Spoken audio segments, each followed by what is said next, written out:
number 1, breaking up our diet. So today we're going to talk a little bit about how the diet industry has made our bodies the enemy, and how we are taught that we can't trust our bodies. We need to rely on someone else's diet plan to get our bodies to a place that society sees as acceptable. So today we're going against that, and we are going to break all the rules while breaking up with dieting. And we really want you to know that we made this the first step for a reason.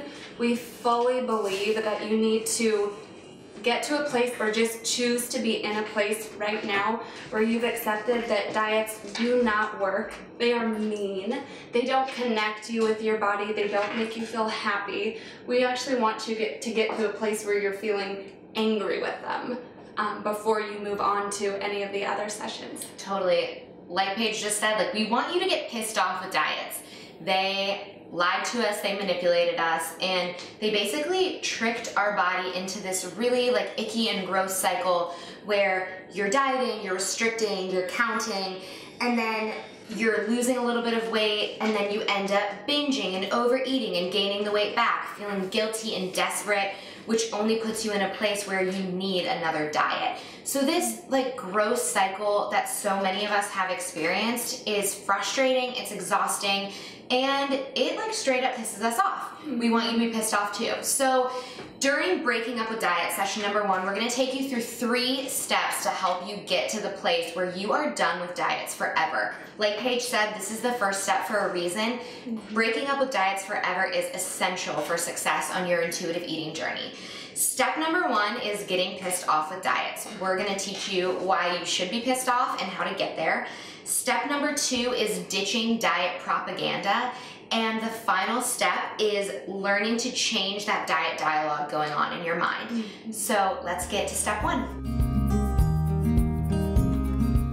So now we're gonna start with step number 1, which is getting pissed off with diets. So like we said, dieting truly does not work. And like Simi talked about, whenever you go on a diet, you usually gain the weight back plus even more, which puts you in this terrible cycle of dieting. Yeah, totally. Up until now, you might have thought that you were actually the problem. Like, you didn't have willpower, you weren't strong enough, or you weren't focused enough, or there was something wrong with your body. The truth is, you are not the problem, diets are the problem. And what you may or may not have known is that diets cause a slew of gross and nasty side effects, some of which you might actually be experiencing and you didn't even know that they were caused by dieting. Paige and I have definitely experienced many of these in our own lives. Diets cause binge eating. From over restricting, your body's natural reaction is then to overeat, to store up fat for the next famine, which is what, when you're really restricting, it feels like to your body. It can cause final meal mentality, which is the day before you start a diet and you just go all out, which is another form of binge eating, of course. Decreased metabolism. When you start to really restrict your food intake, your body starts to function at that lower level. It's not sustainable. So then when you start to add in food, or you eventually do binge or overeat, your body ends up storing all of that as fat. So dieting decreases your metabolism, which is no good in the long run for weight loss or maintaining weight. It causes feelings of deprivation, it causes anxiety, it causes sadness.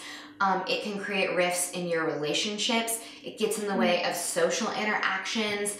It's just really all around icky. But the very worst side effect about dieting is that you lose complete trust in your body, and it creates this inability to listen to what your body needs. And like we've mentioned before, and we're gonna go really in depth during this program, your body's voice is the one thing that you truly need to feel happy and healthy. So when you lose that, when you lose the ability to trust your body, you lose your best asset. Yeah, definitely. And dieting also is just this huge disconnect between knowing that it's this huge disconnect of trusting that you can trust and listen to that voice. Totally. I think a lot of times we fall into this trap where we feel like, sometimes I hear that voice, but I don't know how to listen to it. and you're not trusting that you will take the time to listen to it. So we want you to know that we're going to teach you to listen to that voice, to know what it sounds like, and exactly how to listen to it. Totally. There's a book, Intuitive Eating, a Revolutionary Program That Works, which is sort of like the Bible of intuitive eating. And it has a lot of great tips, and we definitely recommend that if you guys are the kind of people who like to really dig deep and research, that you pick up that book. It's a great one.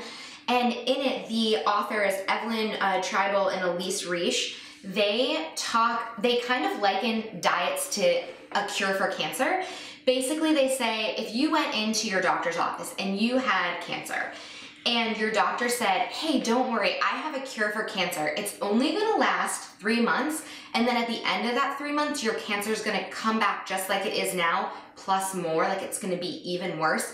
Do you want this cure? Most of us would like laugh in the face of our doctors and say, that's not a cure. Like that sounds like it's actually gonna make my situation worse. That's literally what dieting is. It gives you a quick fix, which feels good in a moment of deprivation, right? Like we've all craved that quick fix, but it gives you this quick fix. And then because of what it does to your mind and body, it actually makes you end up gaining more weight after the diet fails.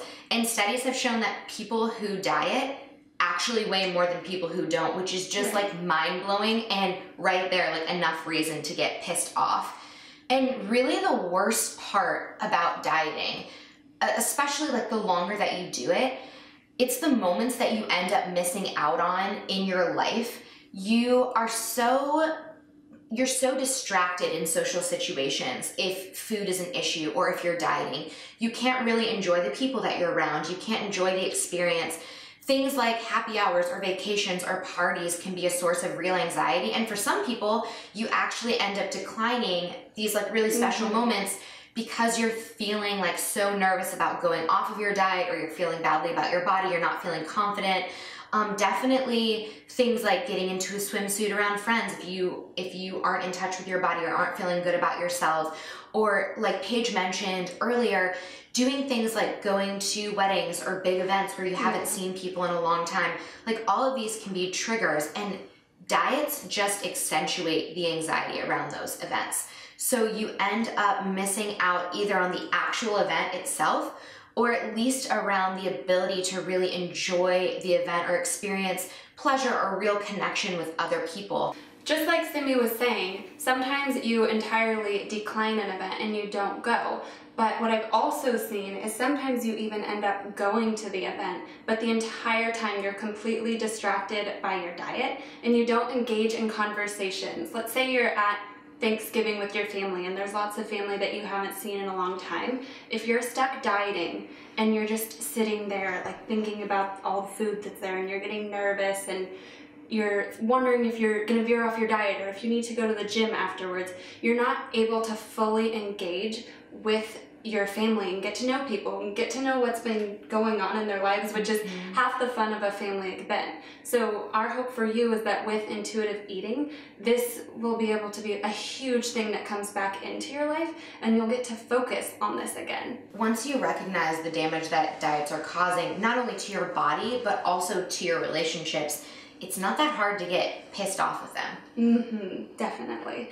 And we also have seen in our clients and ourselves that there's probably going to be a spot that you hit within this program where intuitive eating feels a little bit slow for you. Or maybe it's a point where you see something on social media, like it looks like a very promising diet. Something will tempt you to diet again. It happens to all of us, so this is not something that's strange at all. We want you to know that this is going to happen because that's exactly why this lesson is so important, and you have to really decide that you're done with dieting, right? We've told you why it doesn't work. We've experienced that it doesn't work. We've seen in our clients that it doesn't work.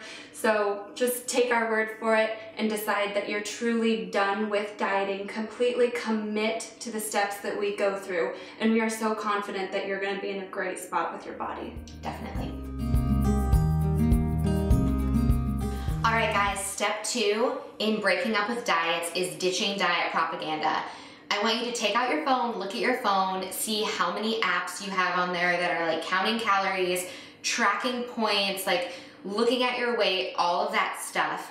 diet apps, and I want you to delete those apps. We want you to go through your books. How many different like diet plan books do you have? Ditch them all, take them all out to the trash. Don't even donate those books because we don't want you giving those books to any other women. Think about magazines that you read that make you feel pressure to diet or make you feel like you're not enough or you can't trust your body. Stop buying those magazines. Really, really think about how the media and the images that you're taking in are affecting how you feel about your body. So it could be someone that you follow on Instagram who every time you see their photos, they make you feel badly about yourself.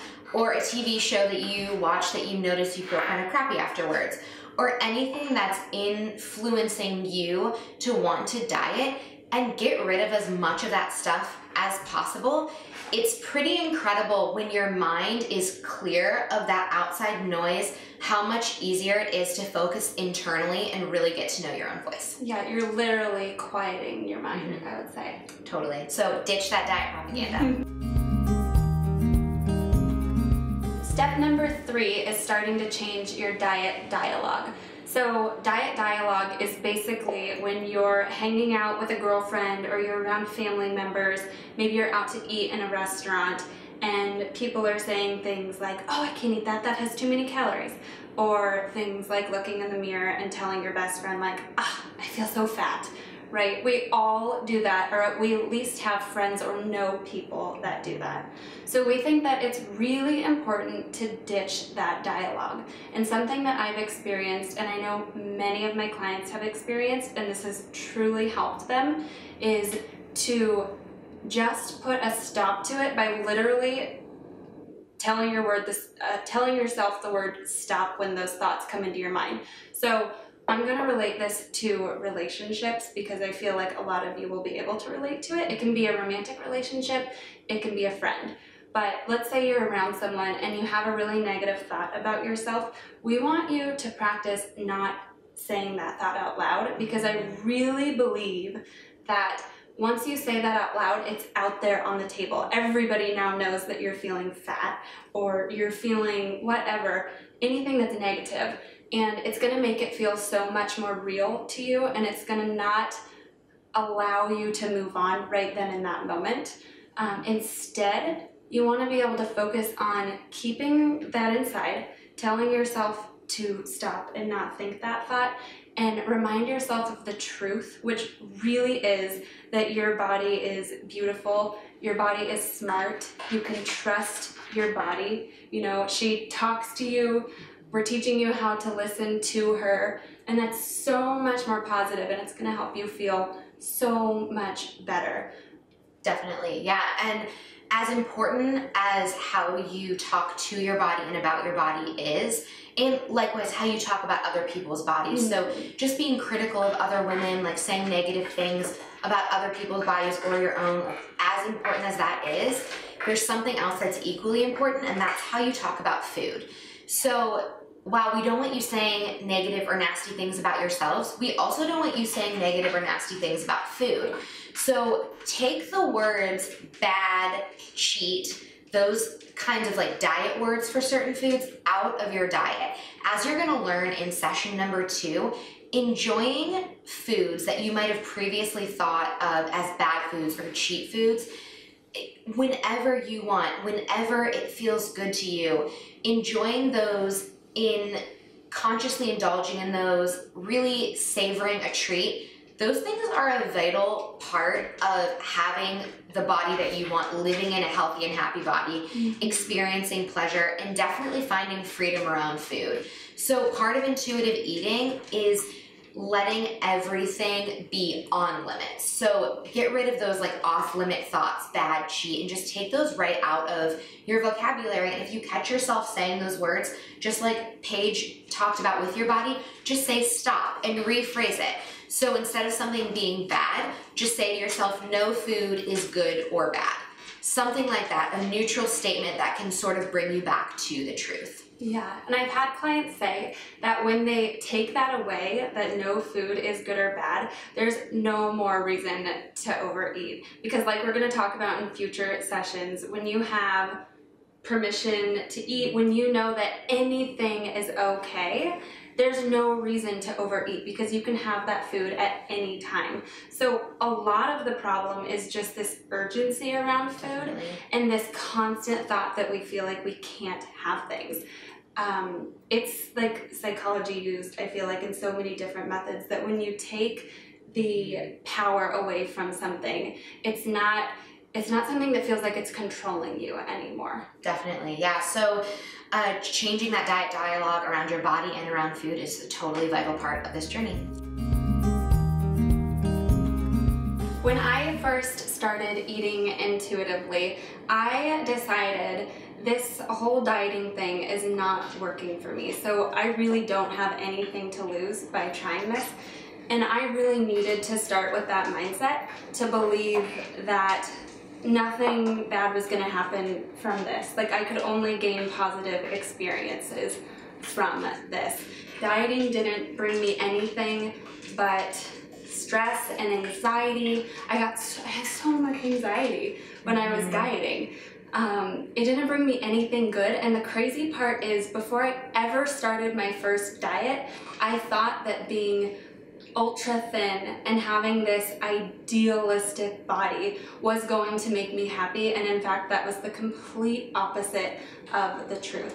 So I really had to get angry with dieting. I threw everything out. I stashed my scale. I decided that I was gonna give this a shot, a full shot, and it's gotten me to this wonderful place. So much good came from it. So we want you to have the same mindset going into this. We want you to fully engage in these lessons and just give it a shot and believe in it. I remember the exact time where I decided that I was just like so pissed off with diets. It was my honeymoon, and that was like 3.5 years ago. I got to marry this like amazing man who's my best friend, and I just love him so much, and he is like ridiculously supportive of me and tells me all the time how beautiful I am, but I couldn't really hear that from him. Like, he would say that and I would brush him off and tell him like, oh, you're lying, like you're just saying that, you have to say that to me, like I'm your girlfriend or fiance or wife, whatever. So we get married and we head to Quebec City for this like amazing romantic autumn honeymoon, and it's, you know, supposed to be like the best week of your life. And every morning I would wake up at like 5:30 in the morning and go run like 5 miles, because I was so attached to my diet rules and my exercise and like what I was and wasn't allowed to eat and what I needed. I thought like I had to run 5 miles a day or I would be like a gigantic balloon woman. And so I forced myself to get up every single morning. I missed out on like so many like morning snuggles, like those moments. So that's one thing that I missed out on. Then we would go out to eat, and of course we're in Quebec City and I have like no idea how to count calories or control what I'm eating while we're there. So I would try and make healthy choices, and then I would start to feel like, oh, I've already ruined this day. Like I have no idea like what's in this soup or what's in this salad. So then I would end up like binging on like French fries or drinking too much wine and then feeling really icky about myself. And our entire honeymoon, it was just like there was a cloud over my head. I felt like Eeyore. And I would have these crazy mood swings where I'd feel like really crappy about myself. And then obviously like one of the fun things about your honeymoon is just like having sex all week. And I felt like so self-conscious about my body that I would end up like putting on lingerie that I had gotten and like crying for an hour locked in the bathroom. And Tim was like trying to like coax me out of the bathroom and say like, it's gonna be okay, like everything's fine, you look beautiful, whatever. But it's like my dieting mentality, like my diet rules, and feeling like I wasn't good enough or I was a failure if I couldn't follow these certain rules, like made me miss out on all of the fun and pleasure and the real experience of having a honeymoon. And since I plan to stay married to the same person for the rest of my life, like I won't have another honeymoon. And I feel like that's something really valuable that I missed out on. And so when I got home, I was like, this shit is ridiculous. Like I am so pissed off with diets. Like I cannot do this anymore. And I looked at my husband and I thought like, I don't want you to be married to someone who's behaving like this and who feels like this. Like, I wanted to be a good partner for him. And I also wanted to experience my life and enjoy things. And so that was the moment for me where I was like, that's it. I don't know what I'm doing next. Like, I don't know what's gonna happen, but I'm so done with this.